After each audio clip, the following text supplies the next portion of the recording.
Welcome to our 16 Days of Activism Policy Roundtable event, hosted and brought to you by TechR in collaboration with Leading Ladies Africa. Today, we're pleased to welcome you to this event, commemorating this year's 16 Days of Activism with the theme Unite to End Digital Violence Against All Women and Girls. We will examine how platform incentives and digital economies enable TFGBV and what governments, practitioners, and trust and safety professionals can do to foster online spaces that do not reward harmful content. We hope to be able to share research, lived experience, data on the nature, prevalence, and implications of digital violence, and also strengthen partnerships so that key stakeholders can drive collaborative solutions, prioritizing women's rights and safety. We look forward to a productive and solution-focused discussion. Come with us. Good morning, everybody, and welcome to this Policy Roundtable, Power, Profit, and Protection.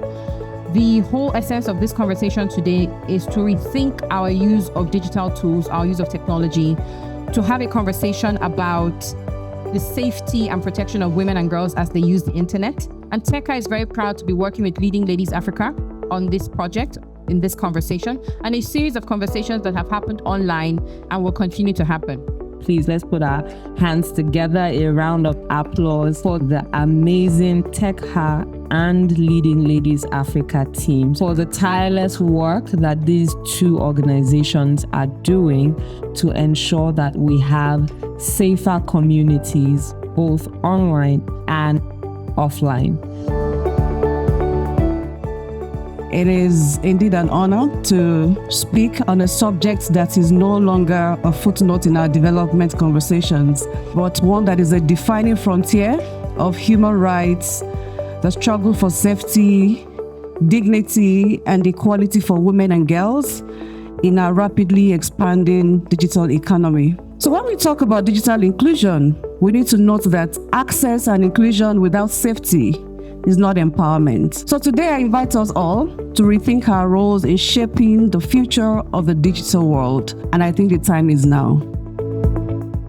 As a communications person at TechR, I've been involved in various research that our organization has done and our various outreaches as well. So one of the things that we are very keen on at TechR is to tell people, to teach people rather, about the various forms of online violence. I think that one thing from this video is a moment of reflection. I don't know for everybody, but for me, it was a moment of reflection. And my question would be to all the partners, all the funders in this room, how are we able to help people who are doing this work be able to live a normal life? The documentary was very insightful. It was very educative, and there was new things that I learned from the documentary. So I wanted to ask, is there an activity in place, like maybe training the first responders themselves to be able to receive all these things? I'm going to start out with a question for everyone on the panel. What do you think technology facilitated gender-based violence is? There is an understanding of what violence, especially gender-based violence is, and it's been with man for time immemorial. But when you add technology to the mix, three words come to mind: scale, speed, and ease. So what would have been violence to one person limited to some circumstance, time, place, and location can now happen and travel and reach and just be so damaging. I would simply say that it's basically using technology to perpetuate social ill. When we talk about technology or tech facilitated gender-based violence, it's not a genie that came out of nowhere. It's the attitudes we've always had. It's what we've always done, our culture, and then we got a tool that amplified it at scale. Who should be held responsible? Is it the tech companies? Is it government? Is it a lack of policy? Is it a lack of regulations? Let's talk about that. It's a shared responsibility. I'll start with the home.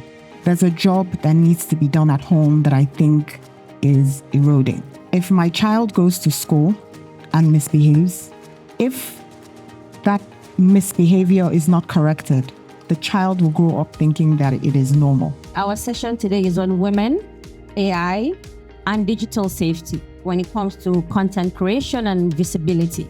My first question to both of you: is society accountable for this demand side of online misogyny? The first focus is maybe on the regulators and the platforms.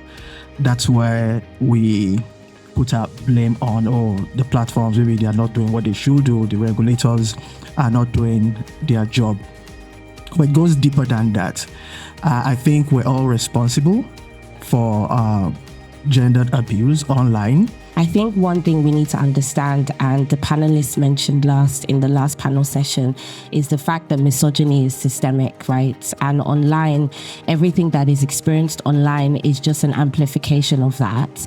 And unless it's dealt with in a societal way, then I feel that online harms will continue to happen. You think safety by design should be a regulatory requirement for platforms operating in Nigeria?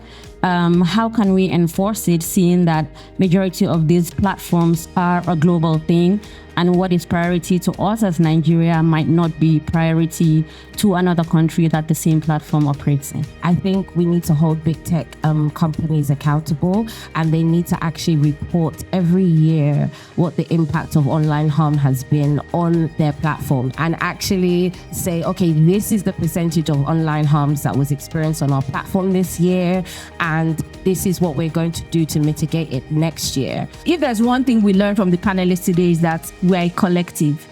Government will do their own, regulators will do their own, CSOs will do their own, but we also as individuals, we have power.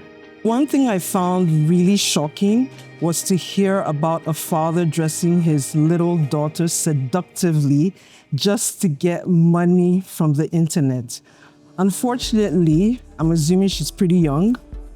Already she's a minor and doesn't understand the level of damage that's being done to her. There's also the incidences where grok is being used to undress ladies or to undress women online.